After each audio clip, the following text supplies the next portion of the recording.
This episode contains adult language and topics that may be disturbing for some listeners. Such topics include suicide, drug use, physical or sexual abuse of a child. Listener discretion is advised.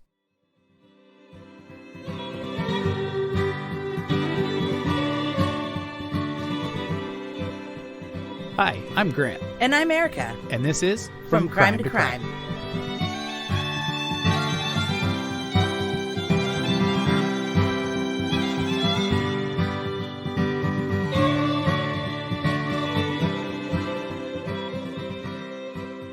Welcome back to From Crime to Crime. If you're just joining us, you're not alone. We've had a myriad of new followers and listeners recently. We've had a lot of questions asked, so because we're in between seasons, we decided to do a quick Q&A and answer your Qs with our A's.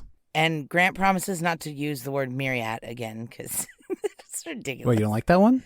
Wait, it's too fancy? Yeah, it felt like you used a thesaurus or something. Oh, sorry. I just wrote it in my last term paper. Just kidding. I don't have a term paper. I'm not in school. Well, barely you're not in school. You should be a fucking doctor for how long you went to college. Well, I basically am a doctor, actually, because I was in school for 10 years off and on. So, I mean, when things, push comes to shove, I take over. Yeah. Because I'm basically a doctor. All right. Well, let's get to these questions because obviously you're not a doctor.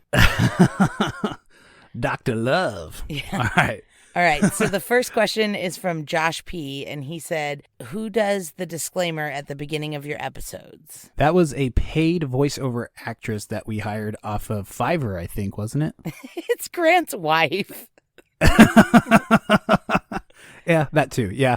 My wife, Christine, she does our voiceover, anything like that we need. She's the one who does it. But she does have a beautiful voice. Oh, absolutely. Absolutely. I love her voice. That's why I asked her to do it, was just because I just love hearing her talk. It's my favorite part of our podcast. Yeah. So if she was a paid voiceover actor, we would pay her, but we get a homie discount. Yeah, right. We get the 5-finger discount. Yep. Also, we should mention that our intro music is our friend Tyson. I think we have said that before, but yeah, our friend Tyson did write us our own theme song so that we had something to play and not get sued down the road. So thank you again to Tyson. Yeah. All right. Karen D asks, what case that you covered haunts each of you the most? Ooh, that's a good question. Oh, that is a good question. I feel like Amber Hagerman. Well, John Bonet, obviously. But that haunts everybody. Yeah, that's fair. Although Daniel LaPlante, that dude was living in people's walls, so that's pretty haunting as well. I'll be honest, it's probably LaPlante. Because anytime I hear anything go bump in the night, I think, dude, is there some dude living in my walls? So I'll say LaPlante. Yeah. Although some of the serial killers we've covered, like Ed Kemper, honestly, for a while made me really rethink things because he was in a mental institution and then got out and lived a normal, well, semi-normal life from the outside in. So yeah, I think those things that when they're a little bit different than what they should be, that's kind of what makes me think twice about them. Yeah. So Viviana asks, what is the most rewarding / challenging part of starting your own podcast? Well, that's an easy one. The hardest, most challenging part was starting the podcast. Yeah. Just getting started, number one. But two, once we did decide, hey, we're going to do this, the tech issues that came with it, and Erica and I are the least tech-savvy millennials this side of the Mississippi. Yeah, because it turns out you have to own a computer to do a podcast, which I didn't even own a computer when we started. Oh my gosh, this, that was a whole thing. That was an entire thing. Erica was like trying to find computers, and then she ended up buying the best one that Walmart had. So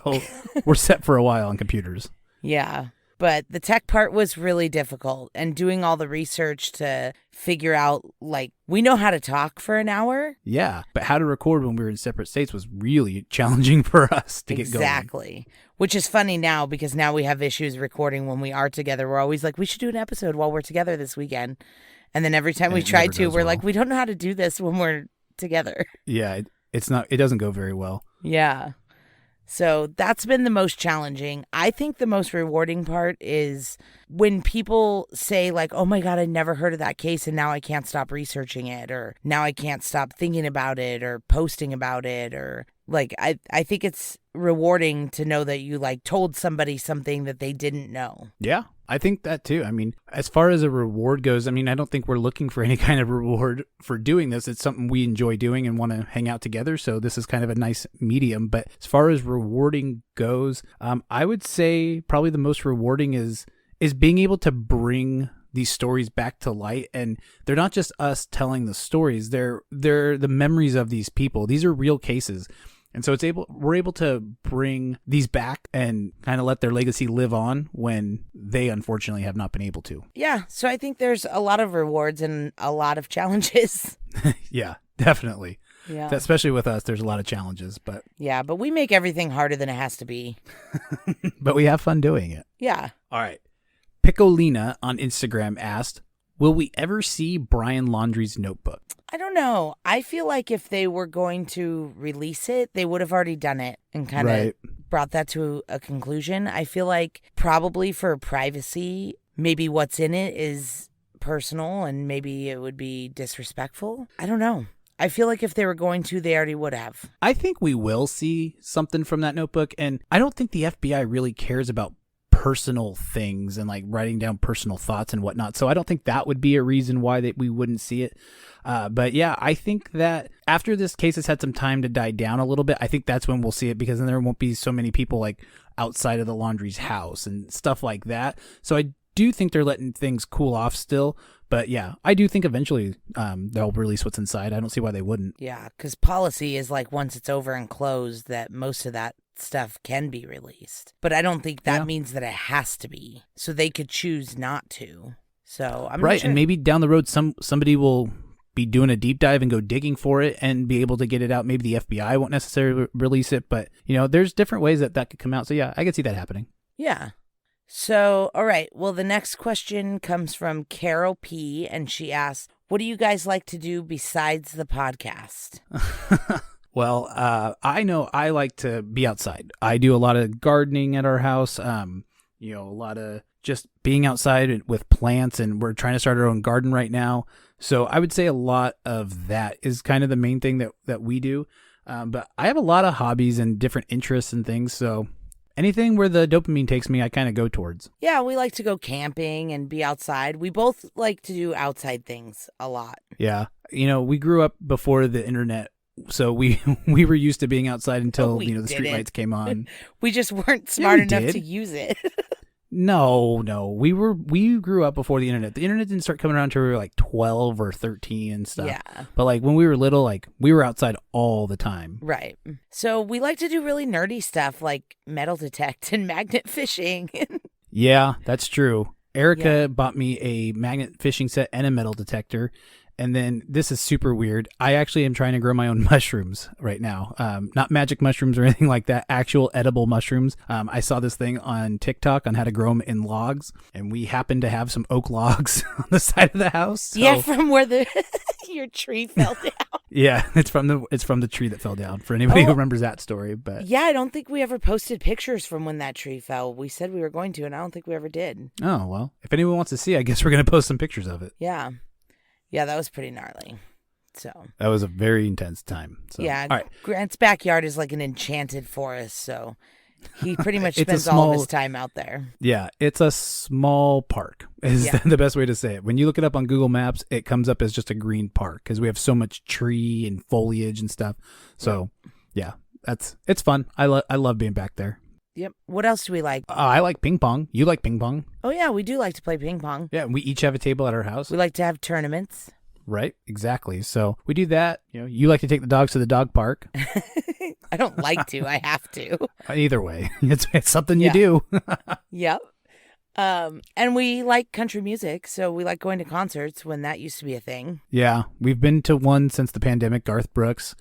You probably heard us ranting and raving about that. Yeah, other than that, last couple of years, we've stayed inside quite a bit because we weren't allowed out. So I'm trying to remember what we like to do because we haven't done most of it. Yep. All right, well, let's move on to the next question. All right, next question. David J. Catalano asks, do you also like fictional crime like Sherlock Holmes, Murder, She Wrote, etc.? Murder, She Wrote? What are you, 85, David? What are you talking about? I think David thinks we're 85. Yeah. Not so much on the Murder, She Wrote. But big time on Scooby-Doo. We do like that. Ooh. Grant likes and Scooby-Doo. Rescue Rangers. Chip, chip, what is Rescue Rangers? Rescue Rangers. Chip, chip, and Dale. I know. You've never seen any cartoon, and it's infuriating when I bring it up. I know. I'm really sorry, dude. Like, that's all right. I don't mean to. We just don't watch a lot of TV. I do like stuff like Dexter and, fictional crime stuff, but not as much as you would think. Carmen Sandiego. Now, I do know where in the world Carmen Sandiego is. She was an original computer game. That's why. Yeah. And a TV show on PBS. But yeah, Erica and I don't watch a lot of TV now. And Erica actually never really watched a whole lot of TV, but I used to. So I'm pretty familiar with cartoons and things like that. The TV was always on. I was just always doing something stupid like some kind of arts and crafts project or something where I wasn't watching it. Yeah. We actually, in my house, we have these kinds of shows on all the time because Christine loves those kinds of shows. Psych. She watches Monk. Anything that doesn't have a real plot. Yeah, I was going to say, she watches all those like USA dramas. Totally. She's a total USA drama person. I don't know where she got that idea, but she loves them. So yeah, we have Monk playing. Psych is her favorite show. Yep. Oh, Bones. She loves Bones. So yeah, we watch all those kinds Bones. Yeah, that stuff's always on in my house. Yeah. All right. So to answer your question, no, I guess. No, not really. Yeah. Not so much, David. But that was a great question. So Rebecca McCowan on Instagram, and I hope that's how you say your last name, Rebecca. If it's not, you can yell at us. I'm pretty sure it is. Rebecca asks, what is your favorite part of doing the podcast besides doing it with your bestie? Oh, good question. I think my favorite part is relearning all of these stories. I've heard them all before, but I forget everything. So going back and doing some research on them and really getting a better understanding, for me, that's probably been my favorite part, is just relearning all the cases that come up. And his real favorite part is our numbers. Yeah, I didn't want to say it, but yeah, I do totally nerd out on the numbers every day, pretty much. I'm looking at numbers and how they, what our averages are and how many we had here, there, and stuff like that. I like seeing where people are listening. Yeah. So yeah, that's probably for me. He's obsessed with our analytics. Obsessed. He calls me constantly. Like, Pennsylvania just took the lead. You would think it was horse racing. That's how I know that we have a myriad of new listeners. Yeah. So Grant's favorite part is the numbers. I think my favorite part is the research, to be honest with you. Like, my least favorite part is the recording and the editing and all that stuff. But I love doing the research and putting the notes together. And then when Grant calls and he has some wild bonkers theory, I like shove a bunch of facts in his face and then it ruins his theory. And then, without a doubt, that probably is your favorite part, because Absolutely. I'll be listening to something and then I'll forget like one piece of the puzzle. So I've come up with this like off the wall thing, and then Erica just slams it down and just is like, nope, that's not right in any fashion, and tells me why. And it hurts my heart, but I deal with it and I get through it, and I'm in therapy and stuff, but that you is learn my and favorite move part. on and grow. But it's partly my favorite part because we try to bring you guys the stories like in a very entertaining way, or as entertaining as we can, so that people pay attention and they keep their interest. But even though we kind of don't always go super in depth into like dates and times and certain things, we do the research and we know all of that stuff. So Grant comes at me with this theory and I'm like, but didn't you read the autopsy report? And he's like, why would I do that? And I'm like, so my favorite part is some things that I forget too. Yeah. So my favorite part is debunking Grant's theories on stuff. That's my absolute favorite part. And if anyone's wondering, that's my least favorite part. So if that's a question, then I've already answered it. Yep. But all right, next one is Cheryl. I'm not doing that. There's a ton of numbers and a Q in there. So she asks, will you be doing a CrimeCon meetup in Vegas? Ooh, that's a great question. Oh, that is a good question. You're the only one that's asked, so I guess we're having dinner with Cheryl. Wonderful. Meet us on the Strip, Cheryl. We're going to go to the Peppercorn. And it's called the Pepper Mill. Oh, well, meet us at the Peppercorn anyway. We'll be there. It's funny because there isn't one. I get it. Thank you. That is a great question, though. We probably should do something as it gets closer. We'll set something up for that. If anybody other than Cheryl wants to meet up with us, we would absolutely love to do that. That sounds super cool. Even if it's only Cheryl. Even if it's only Cheryl, we'll still meet up with Cheryl. And like we said, we'll take her to dinner. Yep. So yeah, if anyone's interested, shoot us a DM on Instagram or send us an email at fromcrimetocrimepodcast@gmail.com. And yeah, we'll find you. Yeah.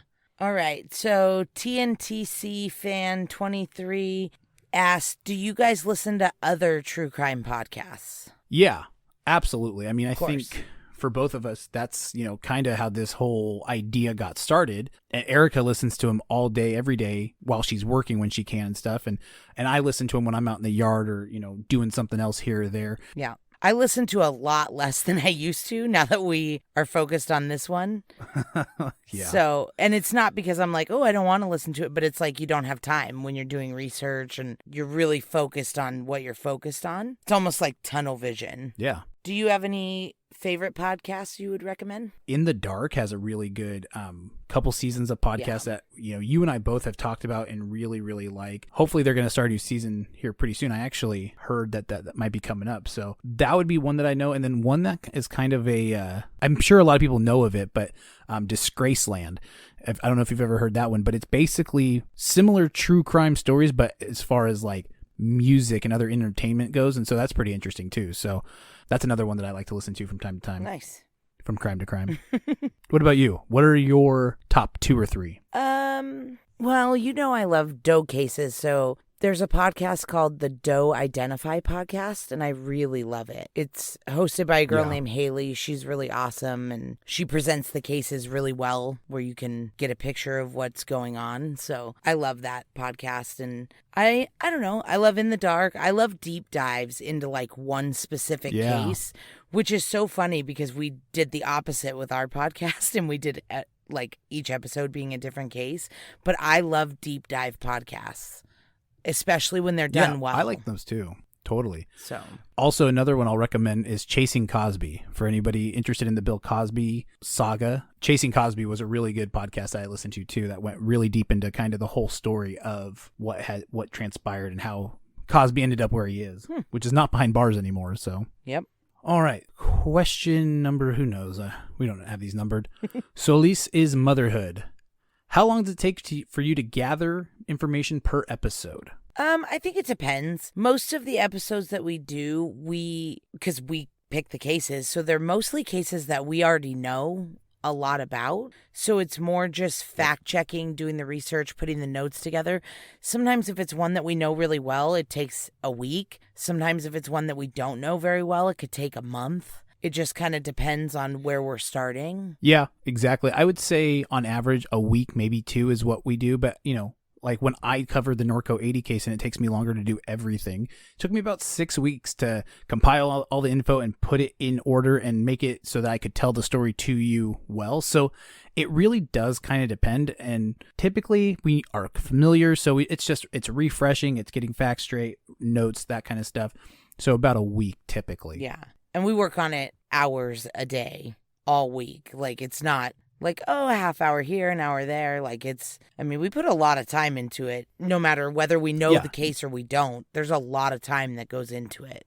Absolutely. And that's kind of when we make time for this kind of stuff too. That way we can do our other things and do the research while we're doing our regular lives, because we work 9 to 5 regular jobs still too. Right. So we fit it into our time. We make time for it. Yeah. So at Furby asked, how do you decide on what cases you're going to do each episode? Ooh.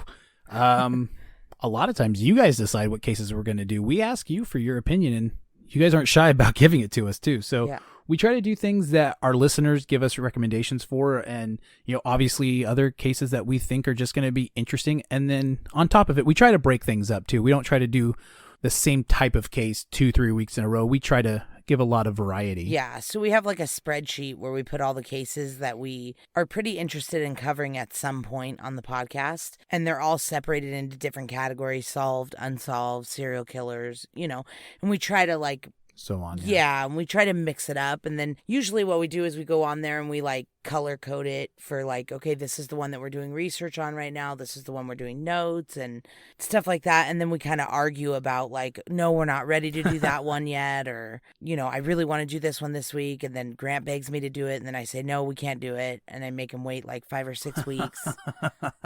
So it's amazing how much time, effort, and research we're willing to do. And it's something we are passionate about versus when we were in school and it was like, you want us to do a paper on? No. Not doing No, that. I know. No, thank you. not interested. But this is actually something where we sit down and we make sure that we're doing our best job, and hopefully we're getting better. Yeah. Hopefully we're not going backwards. So, Yeah. All right. At Graveyard Princess, do you think you would survive if you were a character in a scary movie? That's a fantastic question. Erica, do you think you would survive if you were a character in a scary movie? I think it depends. If we're talking like your typical run-of-the-mill running from a bad guy or like running from a murderer, I would think probably not, because one, I'd probably... No, I'm serious. Hey, I'm legit. I'm straight up. Because I would probably say something right off the bat, like, you're a fucking idiot or you're stupid, and they would just kill me. Like, my mouth would get me killed right away. Guaranteed. Especially if it was like a hostage situation, be like, no way, I'm dead. Immediately, I'm dead. But I could totally see you giving, like, if it was something you didn't see ending in your favor, I could totally see you egging that person on to just get on with it and get it over with. Totally. But if it was sort of like a Saw type movie where you have to like be smart and cunning and like solve riddles and do stuff to get out, like that kind of scary movie, I'm totally surviving that. Interesting. I didn't think about those kinds of scary movies. I just thought about, the typical scary murderer type. And in that sense, I totally think I'd survive. You think so? I do. Yeah. I don't think that I would back down. I think I would try to like get away, but if I couldn't, I would go down fighting for sure. So yeah, I think you would survive. go down fighting, but I think you're the type of person that would totally be like running upstairs where everybody's yelling, "Don't run upstairs." I can't deny that, but maybe I'd only go upstairs if it was because I knew that that's where the bat was or something, the wrench or the lead pipe or something like that. All right. So clue. I get it. Yeah, so I think it'd be Grant upstairs with the candlestick in the conservatory and Mr. Mustard. I don't know. I guess it depends who we're with, like what the plot line is. Because if I'm alone, I feel like I'm done. There's no way. But like if we were together, but I don't know, do we have our own feature film here, or like are we co-starring in this film? Well, we have our own podcast, so I would assume that we are in the movie together. But I do have to say too, if it's a puzzle type like Saw, I didn't think of that. I'm not surviving Saw. Okay, I'm not probably even going to give a very good effort because I'm going to get over it and be done. Yeah, so I've done one escape room with Grant, and he was not helpful. We got out, didn't we? No thanks to you. Well, who was protecting you in case somebody came in? Yeah. See, that's what I mean. So, like, if we were together or I had other people, although sometimes that gets me in trouble, too, because, like, if you're there or my husband or somebody, I'll say a lot more shit than I will if I'm by myself. Yeah, I could 100% see that, especially if Matt's with us. Totally. I could definitely see you running your mouth with Matt behind you. Totally. Because he's great. He's like, now I have to deal with this, and then he'll get mad at me later, but he'll deal with it, like in the moment, 100% he would. Yeah. So it's fine. But yeah, I guess, I don't know. Damn, that was a really good question. I guess we need to know the plot line to know for sure. Long story short, if it's just getting away from a killer, I'd survive. If it's a puzzle, Erica would survive. So, yeah. There. We answered the question. Yeah.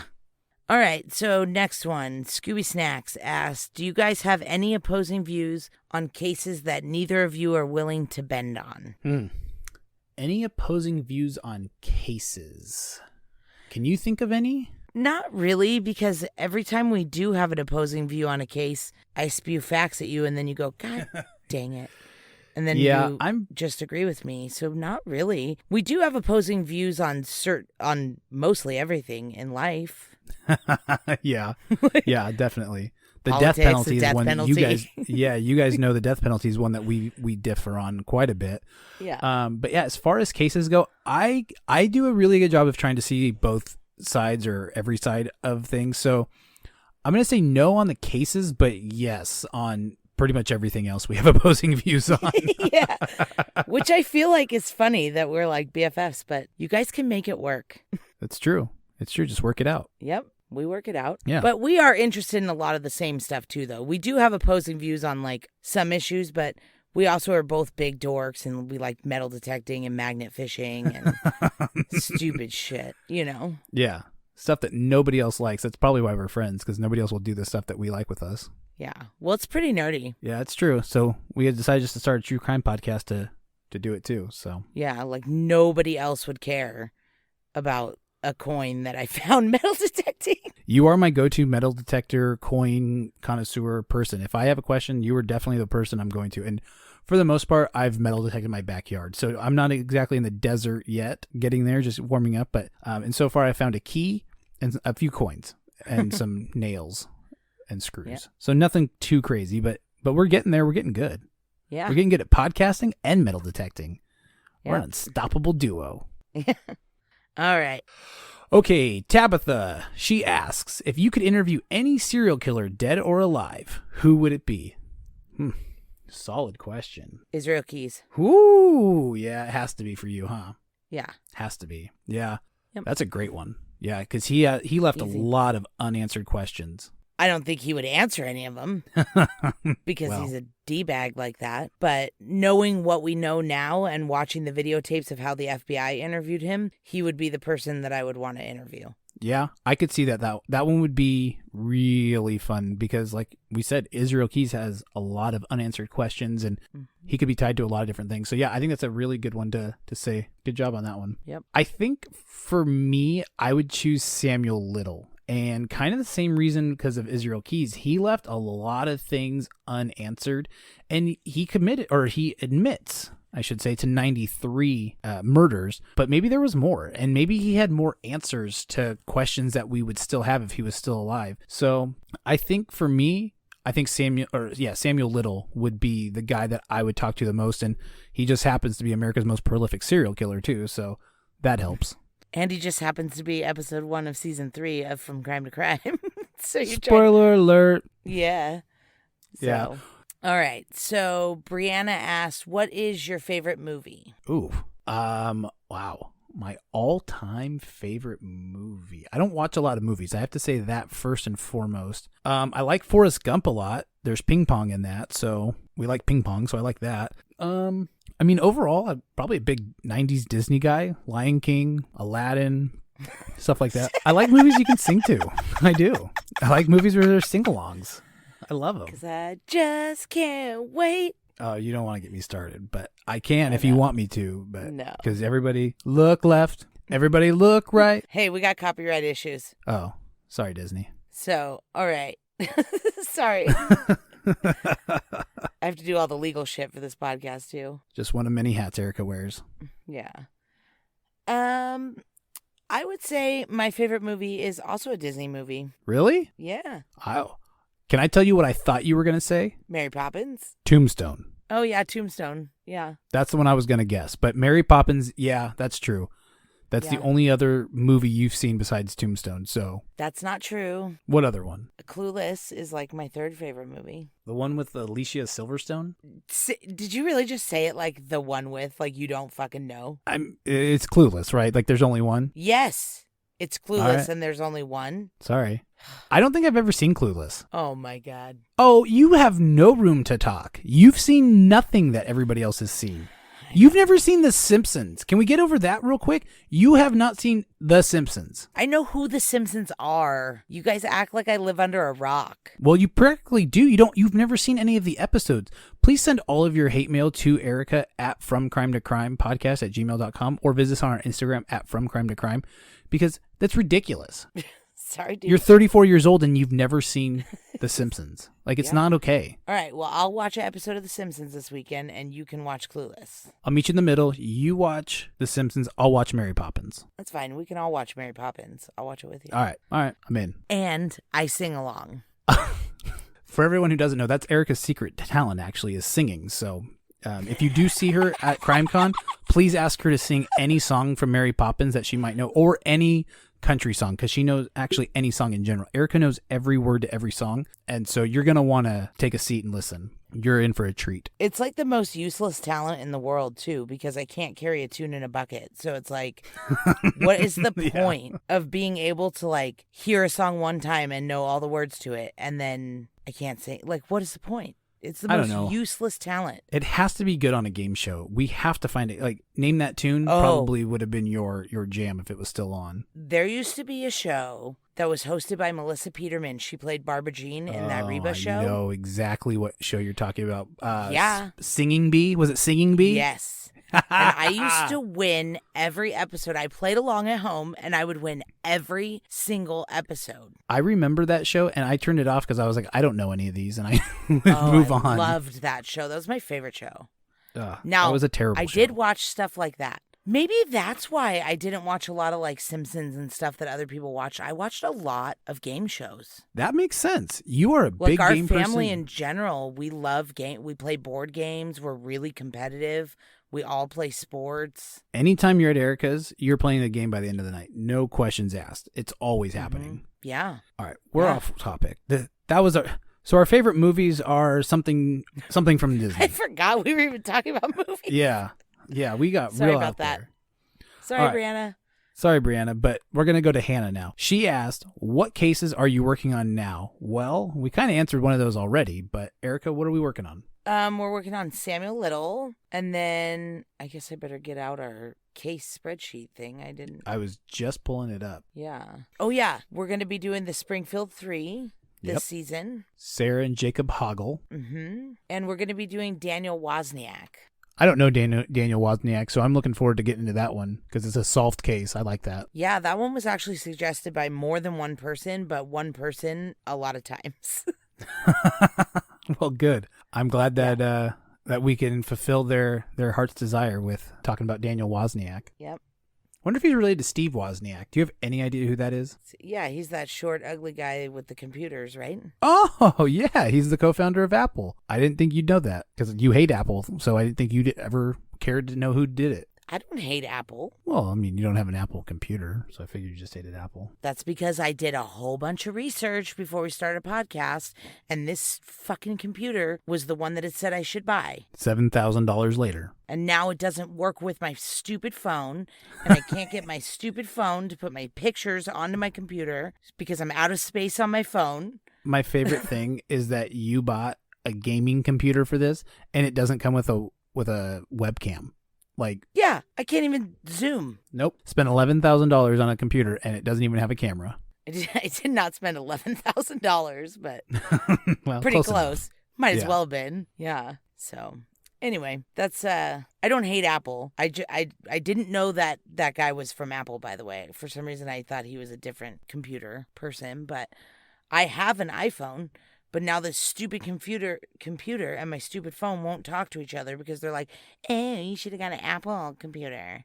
Yeah. And I'm like, I could have saved fucking thousands of dollars. Would have been nice. Yeah. Although, I don't know, Apple is pretty expensive too, so I think you'd be spending pretty much the same amount. Yeah, probably. Just your phone and computer. I over-exaggerate pretty much a bunch.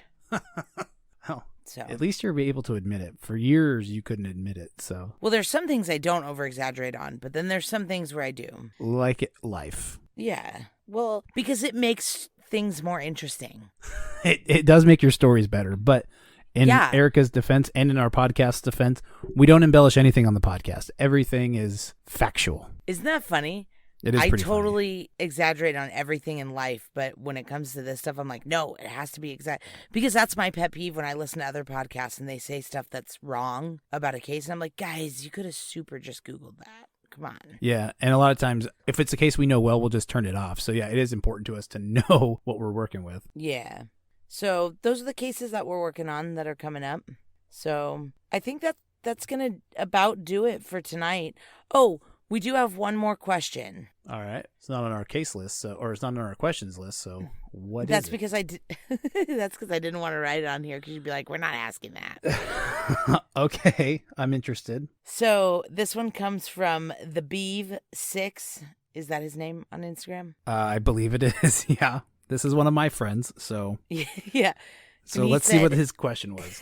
He said, can you do a case on Grant? He moved to LA. And now no one's seen or heard from him since. Wow. Okay. Well, Adam, who doesn't listen to the podcast, I'm alive and well, and you could hear my voice anytime on Apple Podcast or Spotify or wherever you get your podcast.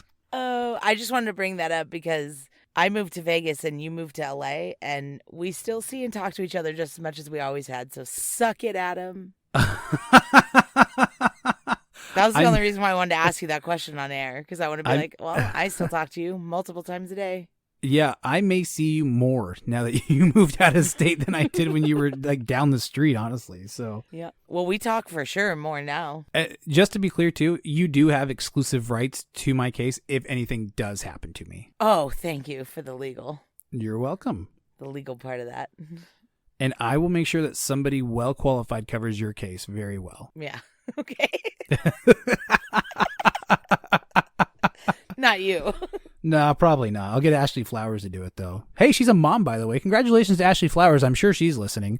For anyone who knows her, she's obviously the creator and host of Crime Junkie, and she's a new mom. So congratulations. Yeah. So, all right. Well, we should get going because we still have to record other episodes today. Yeah, we got a big day ahead of us. So, all right. Well, hey, guys, thanks so much for coming and paying attention to us and asking us questions and stuff like that. Keep an eye on your Instagrams, or I guess on our Instagrams at From Crime to Crime, because we're going to be announcing our giveaway winners. So keep an eye on that. Yep. All right. Well, I will talk to you later. All right. Sounds good. Love you. Love you too. Bye. Bye.